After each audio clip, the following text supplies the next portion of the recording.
Hey guys, how are you all doing? So this is the progress on the Tradecipher tool that I was building, and so far so good. So we have the dashboard up, right? This is still running on my local server.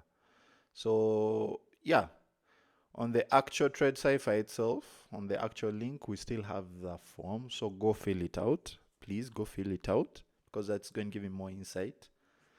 And yeah, so this is just demo data, please. I don't have a 76 success rate. Yeah, so this is just me trying to see how the UI would look like. So anyway, but all this works. This is coming from Firebase. So I'm using Firebase for authentication. And as I told you, Firebase is easier and more secure, right? And the cost of implementing authentication for Firebase is not that much compared to other providers. That's in my perspective. And it's actually easy to do. So really it's the I think it's one of the best to use, right? So if you're using Firebase authentication, it's easy to use, but as you grow and your company becomes larger, you want to bring that part of the application, the authentication part. You maybe want to bring it in house and maybe have some servers to carry out your authentication. But as a business or a startup that is growing, you need to outsource authentication because you cannot build authentication that's more perfect than what these other auth providers are providing. So yeah, that's just it. So this is real account information. This is my name, this is my email, this is my display name. And yeah, so right now here we only have light mode and dark mode, as you can see. So this is the light mode. This is how the components look in light mode. This is dark mode. I'd like you to give me your views on how that looks. If it looks bad, tell me. If it looks good, tell me. So I'm open to constructive criticism. So tell me what I need to change and what I do not need to change because I am not a designer myself, right? I am a developer. I am a software engineer. So when it comes to design, I do know, yes, users will need this and this and this, but to bring out that perfect design is I'm not good in that area. So yeah, so we have a collapsing sidebar here. So when you collapse it, it only shows icons. Yeah, so I also have the same information here. So the account section, and then, in fact, let me just show you how it works. So account section, this is the account section. I can also log out. So if I log out for now, I only have this. So at the moment, I'm only using sign in with Google because it's the easiest to implement. I didn't want to implement email and password, right? So because if I do implement email and password, I have to verify emails and all that. Yeah, it's easy with Firebase, but it requires some more logic. And the moment, I just want to put this tool out. So if it has the core functionality, that's okay with me, right? Yeah, so that's basically the front end. Maybe if you want to see a mobile first look, this is how it looks like when we do mobile first, or it's in a mobile view, right? So this is how it looks like, simple. This all still works, this works. As you can see now, it displays the information there. Now if I bring it back up, yeah, so that's how it looks like. And then, yeah, that's all for the front end. So the front end I'm using Next.js. I'm using Next.js. So this is how the file system looks like. I didn't want to show people the code because I'm going to put this tool out, but guys always want to see how the code is structured. So yeah, let me just break it down for you. So basically, what I'm doing is this is my project structure. So it's in a source file, right? Next.js usually asks you if you want to have this file or not, but I'd like to have it, right? Because it shows me where it creates more organization in my perspective. So we have the app directory. The app directory is basically used for navigation and the main pages of the application. So it's nothing much, so it's nothing fancy. So yeah, you just have authentication, Then every route is organized as a directory. So every directory has a page. So yeah, so that's just it. If you've used Next.js before, you will know that the app directory is used for routing. So yeah, I know I have some hard-coded strings here, but these components are temporary. I'm going to remove them, right? So these components are which show this page here. Yeah, so that's why I was telling you this is dummy data. Yeah, so now we go to the real juice. So let me start with the types. So the way these directories are organized is that I have an index file to export everything within that directory. So every file and every subdirectory is exported using this type. Sorry, using this implementation or this way of exporting things, right? Because when I'm importing, I just want to import from the topmost directory. So if I'm importing anything, like let me say if I'm importing this enum here, loader size, I want to import it from types. I don't want to import it from types/enum, right? And I have ESLint rules to actually check for this. So these are my ESLint rules. They check for that I'm exporting things, right? So yeah, so that's the types directory. It's basically a directory types. Yeah, so that's it. So now we move to localization. Now localization is very important in your application. So if you're building your application, I learned this from my previous work I was doing with people. Uh, and also from past experience, localize it. It doesn't matter which application you're building, as long as it's going to be used by users. I think localization and maybe accessibility are the first things that you should consider when you're building your application. Because if you try to add them later, they actually become a pain to add. You understand? Because your application is not going to work only in your local area. The application may expand. And when it's expanding, different people use different languages in different places. So if you do not have localization built in from the ground up, you're going to suffer adding it in. Yeah. So now the way localization is structured, I'm using I18 and React I18 Next to actually do my localization. Yeah. And yeah, these are I18 configurations. So my fallback is always English. Then I have resources that I pass through. So these resources are my actual what? Are my actual translations, right? So now we move to the keys. The way I organize this is that to access a translation, because I'm going to be using the use translation hook from React I18 Next. So if I'm using that hook, I don't want to hard code the string itself. I want to use a key. So I have this enum that holds a bunch of keys, right? So keys for authentication errors and all that. Then we come to, I also have this index that exports everything out of this localization directory. Then every translation, let me say for every translation, we have a directory like en. Then I have a common.ts file that has English now, English translations, right? So all these are English translations. So I also thought, how am I going to manage like keeping track that if I have a key, that key must have a value in every translation folder I have. So I also got this from the company that I used to work with, and I really liked the way they do their translation when it comes to front-end React or front-end Next.js. So if I delete this, you'll probably see that now I have IntelliSense telling me that I'm missing the translation within my directory. So if we add it back, the error goes away, right? And the project rebuilds. So yeah, so this will help me keep my translations in track.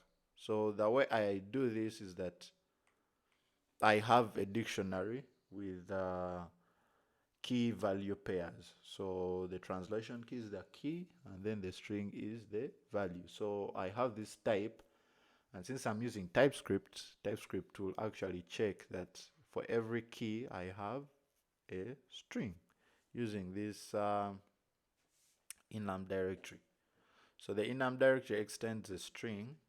So the translation key will always be a string, and then you have this other type that can be anything, right? Yeah, so that's just it. That's it for translations. Then we have hooks. Hooks are simple. Like they use auth hook, is just extending the context and checking if the context is available, then passing on that context. So yeah, that's just it. So I have also this use paths hook. So when I'm navigating, I do not like having hard-coded strings. As I said earlier, I do not like having hard-coded strings within the project. So if I have, if I'm doing like, let me say, passing, like, let me say, pages around or trying to navigate to different pages, I do not like having, like, let me say, push, right? You have push, then you, like, then you have maybe something like this, right? I don't like having that, right? Because this value can change. So I like having hooks.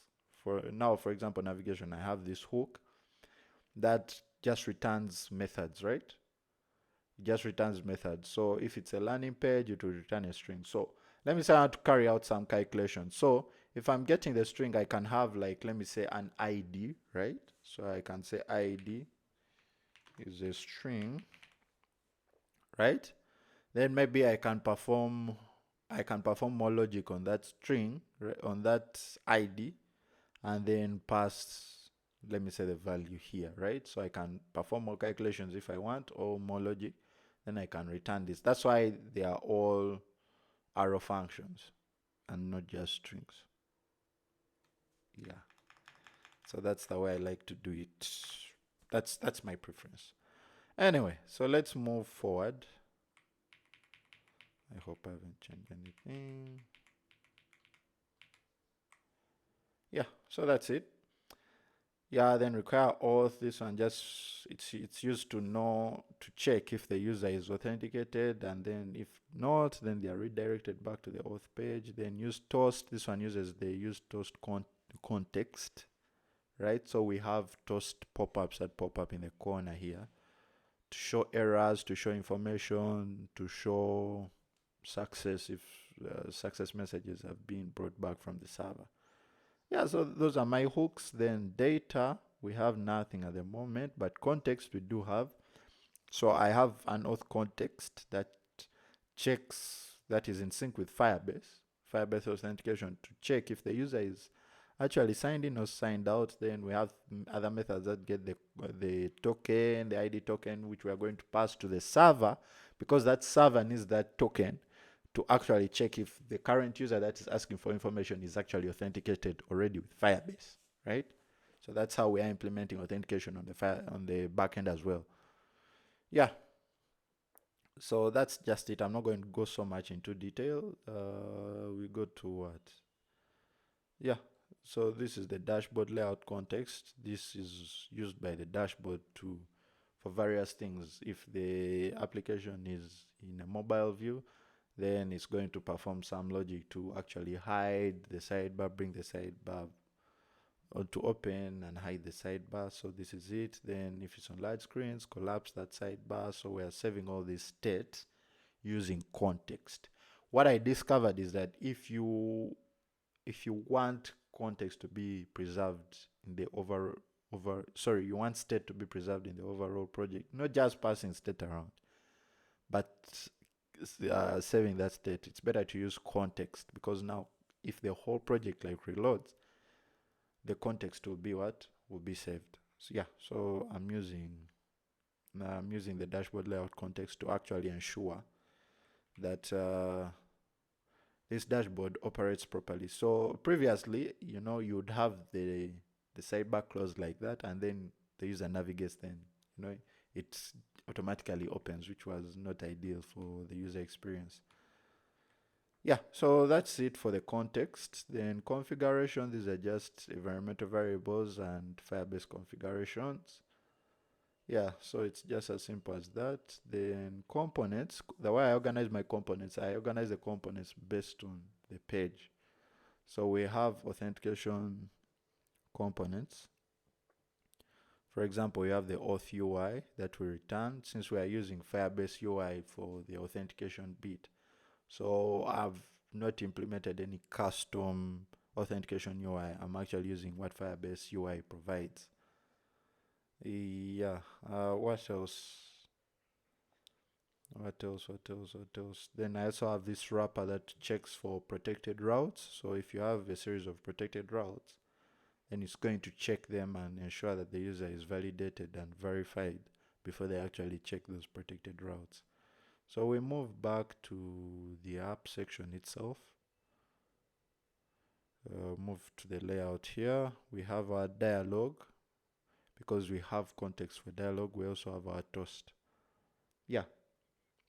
So that's just it. So to access your dialog, you need to have context. So we have a dialog provider here, we have a toast provider here, so we can access these components anywhere in the application, right, and pass information to them.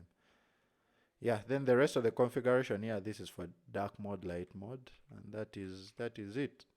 Then we move to the back end. So now I fell into I fell into a predicament, right? Sort of what should I say? A sort of like a challenge. Actually, if you want users to actually sign in into their brokerage accounts, it's actually very, very tricky. That means you must, have every API to every broker, right? So you have to add them gradually. Someone may be using HFM, other person using XNES, another person using whatever broker.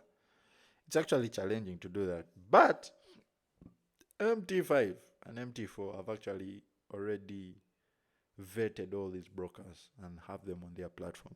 So what we need to do is actually run an MT5 server, right?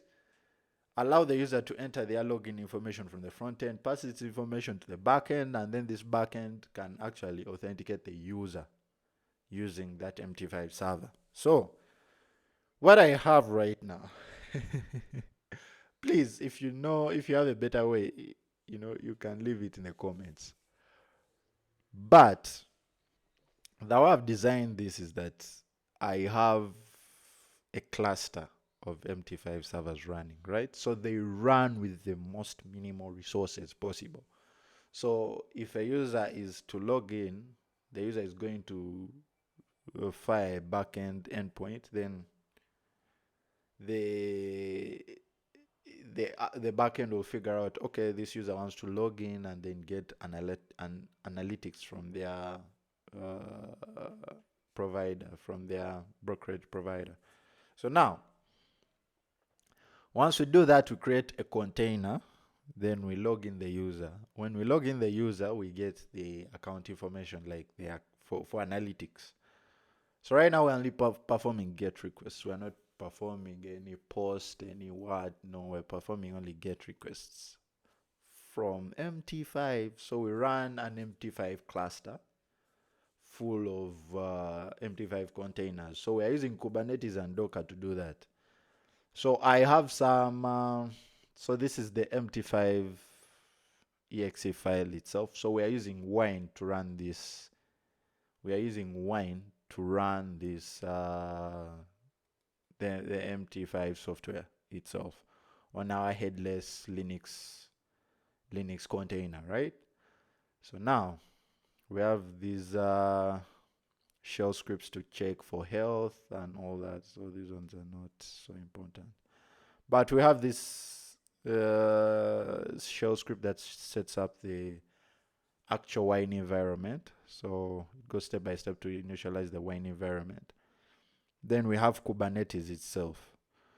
So Kubernetes, we have a series of configurations. So this one's for the actual MT5 containers that will be running. This is not so much needed, but yeah, we have it just in case we want to, have, like fine tune our containers very well. So yeah, so these are just configurations for for Kubernetes to actually build the MT5 containers and orchestrate them. So yeah, so that's just it. Yeah, that's all for Kubernetes. I'm not going to go so much into details because I'm also not so familiar with Kubernetes, but I know a few things to go around it. So most of these things were through research and through asking AI on how on how to securely create a Kubernetes cluster, right? So we also have scripts. So this is just a setup script that actually fires to actually set up our Kubernetes cluster.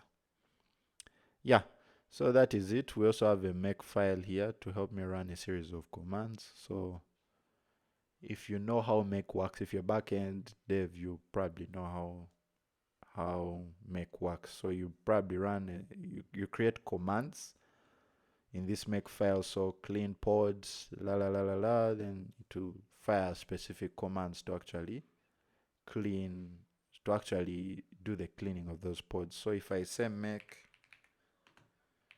clean pods,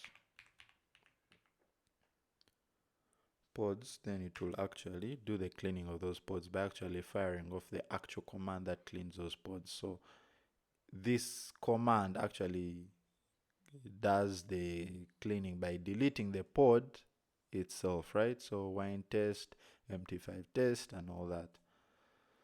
So yeah, so that is it for the make file. I'll probably change most of these things as I start testing this cluster, which is today. And for scripts, I already went through that and all that, la la la la. So this Go file helps me extract information from those, whatever that MT5 server has, after the user has logged in, it gets that information and then sends it to my actual backend. So my actual backend is actually this server directory, which actually brings back that information. Then I'm able to process that information and all that. I've not yet started working in this server. I'm still working with this MT5 cluster to ensure that it's working, right? So what I'm thinking is that after the users got information from that MT5 cluster, we can actually, container, we can actually destroy the container. I was thinking of making the container sleep, but I don't know how that will affect memory. But if the container is not running and the container information is actually kept on in storage, then I think it won't be consuming memory. So instead of destroying and recreating the containers, we can actually just wake up the container that is needed for this user to actually use, so we don't have to have more resources in order to create this container, which may actually take longer and consume more resources when starting the container. Yeah, so that's just it. That's it from me. And yeah, that's where I am. So today I'm going to focus on ensuring this MT5 cluster runs. So I'm going to carry out a series of tests. Then I'll start also building the server backend. So I've not yet implemented authentication in the backend, but I'm going to start today. So now, if you have any ideas on how I can actually build a better MT5 cluster, because each user needs to log in into their MT5 account and actually get information. So if you have any idea on how to properly manage these containers when users create them, I'll be happy for for that for that advice. So yeah, so if you have any piece of advice, please leave it in the comment section. I might be reading this advice and trying to improve on how this cluster runs. So at the moment, I only focused on security and ease of use for the actual user. I'm also thinking of the cost and how low we can keep the cost, but keeping the cluster as efficient as possible. So that's a really tight spot. But if you have experience on how to create these clusters and keeping the cost really low, then I appreciate your feedback.